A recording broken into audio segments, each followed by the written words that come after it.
Bienvenidos a todos a un nuevo programa de Capital Cultural. En el día de hoy teníamos ganas de hablar acerca de la situación de Bolivia, así que para eso está invitadísimo aquí con nosotros Gabriel Villalba. Él es, entre muchas otras cosas, analista geopolítico y comunicador de Bolivia. Bienvenido, Gabriel. ¿Qué tal? ¿Cómo estás? Un placer compartir contigo y con la gente de Capital Cultural. Siempre es un placer compartir con gente de la Patria Grande para, pues, que entre todos podamos empezar a develar y antes, y por supuesto después de develar, proponer nuevas alternativas en esta construcción de Patria Grande que siempre se ha caracterizado y ha caracterizado nuestros procesos políticos de corte nacional popular en Bolivia, en Argentina, en Venezuela, en Ecuador, en Chile, en Perú. Así que pues un placer compartir con ustedes. Bueno, excelente. Para introducirnos un poquito, estaría bueno que nos puedas comentar acerca de lo que se siente y cómo es el cotidiano de un país que ya podríamos decir que hace 8 meses que está bajo un gobierno de facto a cargo de Áñez. ¿Cómo es el cotidiano en ese sentido? Bueno, pues evidentemente estamos viviendo en un gobierno de facto, en un régimen de facto que se ha impuesto desde noviembre del año pasado, pero previo a este régimen también se ha construido un sentido común fascistoide, mucho antes incluso de las elecciones de octubre en Bolivia, un sentido común que apelaba al desconocimiento de las justas electorales, diciendo no importa quién gane, nosotros vamos a desconocer esto porque esto es un fraude, porque ya hablaban de fraude, ya hablaban de desconocer si Evo Morales ganaba en el sufragio, en las urnas. Pues bueno, esto ha pasado con un empujón y un espaldarazo gigante de la OEA, que ha sido el organismo que ha validado toda esta hipótesis y esta tesis de un supuesto fraude electoral, que ha generado toda esta repercusión política y la que estamos viviendo actualmente en Bolivia. Sin duda se tiene restricción de los derechos civiles y políticos, se tiene restricción de el ejercicio de la libertad de expresión. En las calles circulan de forma indistinta policías y militares haciendo supuesto control en esta cuarentena dinámica que tenemos aquí en Bolivia, pero que su sola presencia en las calles denota temor en la población, porque precisamente han sido policías y militares los que han masacrado a la gente para validar ellos lo llaman Exacto. gobierno transitorio, ¿no? De forma muy descarada, Ujú. la llaman presidenta constitucional, pero hay que decirlo con todas las letras, es un golpe de Estado, es un gobierno ilegítimo, es un gobierno de facto, es un régimen totalitario, ¿no? Entonces, y no lo digo yo, ahí tienes y podemos revisar con todos los que nos están viendo, escuchando, los informes de la CIDH, de la Corte Interamericana de Derechos Humanos, que ha sido la masacre de Sacaba, que ha sido la masacre de Sencata, que ha sido toda la gente que este régimen se ha encargado de acallar y de perseguir, ¿no? Es más, el ministro de Gobierno, Arturo Murillo Prijic, abiertamente dijo en los primeros 3 minutos después de su posesión, yo voy a perseguir por cielo y tierra a todos los sediciosos, a todos los masistas, a todos los subversivos. Se refería a toda la gente que no pensaba igual a él, que no pensaba igual al régimen, toda la gente que criticaba este régimen de facto, ¿no? Es lo que vivimos y Ujú. pues nos toca enfrentarlo estoicamente, estando acá en Bolivia, al lado de la gente, al lado del pueblo. Ahora hay que también decirlo categóricamente, hay mucha gente que ha sido perseguida y ha tenido que escapar del país porque tenían procesos penales abiertos, Ujú. inventos y ficciones judiciales, pero hay mucha gente que se han autoexiliado cuando no los perseguía ni su ex chico, ni su ex chica, ni su ex novio, ni su ex novia, pues mucha gente ha dicho, yo me voy de Bolivia, yo me voy a México, Argentina, me autoexilio, como si alguien nos estuviera persiguiendo, pero bueno, esa diferenciación la haremos después. En fin, hay mucho de todo lo que acontece de Bueno, negativo. ya se ve ese clima tan tenso. En relación y con todo este contexto que nos brindás, ¿cómo es que se está llevando adelante, bueno, esta situación de pandemia o de crisis humanitaria, podríamos decir? Y nos interesaría que nos comentes cómo se está llevando adelante desde una política, desde este gobierno de facto que estamos hablando, si es que se han llevado políticas para solventar esta crisis, y también nos interesa saber, bueno, el pueblo, cómo se está organizando, cómo es el lugar y cuál es el lugar político de las organizaciones sociales, de las organizaciones políticas. ¿Cómo se está dando eso?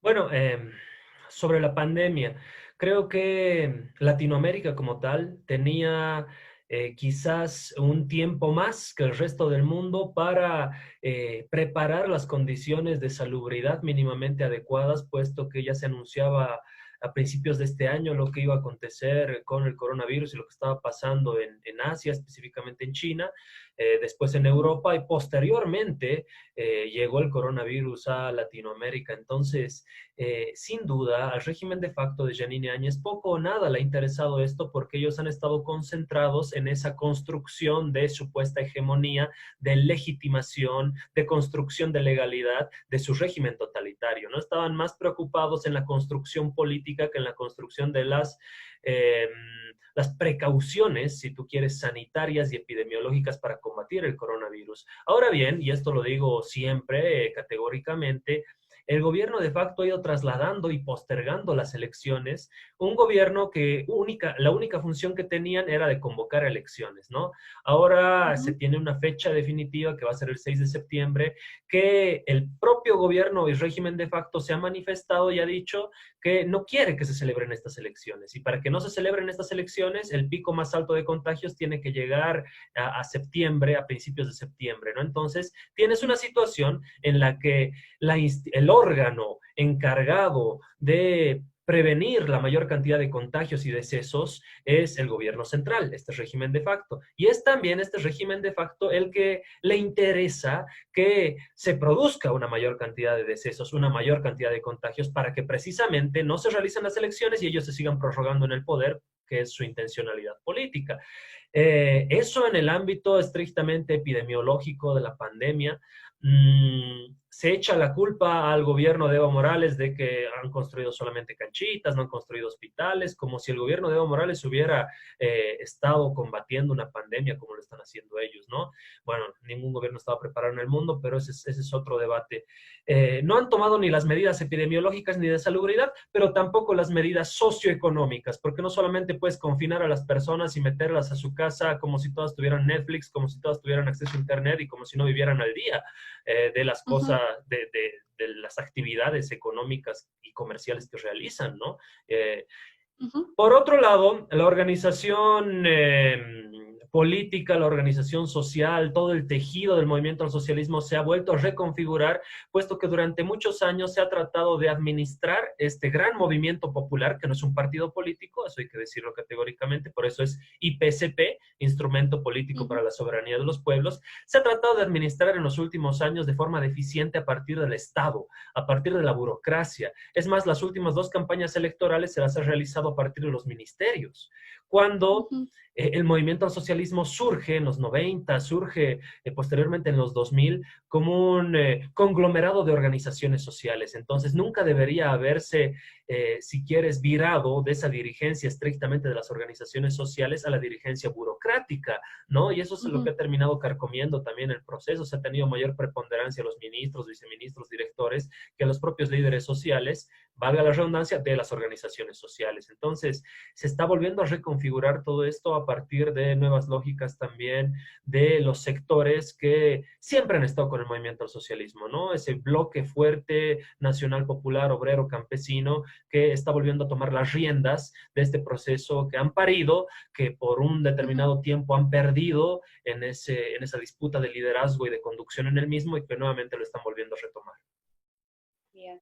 Recordamos que estamos hablando con Gabriel Villalba, él es analista geopolítico y comunicador de Bolivia.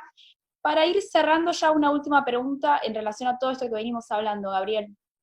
Se vienen unas elecciones, ¿qué sentimiento hay en el pueblo? ¿Qué es lo que, qué es lo que se está deseando, digamos, desde una utopía política realmente, frente a tremendo escenario tan sensible, ¿no? Que es vivir en un golpe de Estado constante. ¿A qué es lo que se desea, a qué se aspira? Y fundamentalmente te pregunto, ¿cuáles serían los desafíos, digamos, de una nueva gestión en Bolivia? Mm. Es bastante complicado poder develar o anticiparnos a lo que puede acontecer en una futura gestión, en un nuevo gobierno de corte nuevamente nacional popular, pero sin duda el sentimiento de la gente es de repudio, repudio a Ujú. toda esa clase y vieja clase y casta política que ha encumbrado a Yanine Áñez en el poder. Tienes ahí un Carlos Mesa, un Tuto Quiroga, un Luis Fernando Camacho que si bien no era político de muchos años, está muy vinculado al Comité Cívico Pro Santa Cruz, que tiene intereses empresariales conjuncionados con intereses políticos y empresariales, económicos del oriente del país. Tienes la propia señora Yanine Áñez, aunque digan que es nueva y demás, la señora ha estado por más de los 14 años que ha gobernado Evo y muchos años antes como asambleísta, es decir, diputada, senadora, de estas facciones opositoras recalcitrantes al gobierno de Evo Morales. Entonces, hay un repudio generalizado de la población hacia esta casta, esta vieja clase política. Mm, no significa que todo ese repudio y ese rechazo y ese malestar a partir de lo que te dije, la masacre de Sacaba, la masacre de Sencata, el engaño a sectores ciudadanos denominados pititas y demás que han sido manipulados para encumbrar a esta señora que al final ha demostrado que solamente vela por sus intereses políticos y los de su gente, retrotrayéndose al Estado republicano, no significa que todo ese malestar sea capitalizado por el movimiento al socialismo. El movimiento al socialismo tiene que trabajar muchísimo. Creo que todavía no se ha planteado el propio MAS una reflexión autocrítica a partir del golpe de Estado, ¿no? Estamos pasando de esas dirigencias de los ministros, directores y viceministros a las dirigencias de esos viejos también dirigentes sindicales que no están pudiendo entender el momento histórico que estamos viviendo. Entonces me animo a decir también categóricamente que el movimiento al socialismo poco o nada ha aprendido del golpe de Estado en Bolivia y a la vez no se ha planteado una reflexión autocrítica seria. Toda la gente que ha escapado del país, que ha huido, no tiene que volver, no tiene pisada, digamos, en el país porque tuvieron su momento de construcción y no lo supieron hacer bien y por eso también se dio el golpe, ¿no? Pero también los líderes sociales, los líderes sindicales tampoco supieron reaccionar en su debido momento al golpe de Estado en Bolivia. Entonces se está volviendo a reconfigurar un nuevo tejido social, como te digo, con la gente que está aquí en Bolivia dando la cara y con la gente también que pues está tratando de construir algo nuevo a partir del MAS, que se ve como la única alternativa posible y viable a ese retorno del neoliberalismo más duro y recalcitrante que representan toda esta casta política que te digo que ha encumbrado a Yanine Áñez, ¿no? Tenemos eso en Bolivia. Bien. Bueno, Gabriel, te agradecemos enormemente esta participación en Capital Cultural. Bueno, estaremos al tanto de lo que está sucediendo en Bolivia. Muchas gracias por el análisis detallado que nos hiciste. Gracias a ustedes por la invitación y siempre es importante realizar esta clase de análisis autocríticos, reflexivos, para que realmente tengamos un proceso en el futuro mejor del que ha sido el conducido por Evo Morales de forma exitosa durante 14 años, ¿no? De eso se trata, de irnos superando todo Ujú. el tiempo, así que pues esperemos que estas reflexiones también encuentren oídos en nuestros dirigentes sociales, sindicales, políticos y demás, y pues estamos en eso. Un placer compartir con ustedes. Bien. Hasta acá, amigues. Esto fue otro programa de Capital Cultural.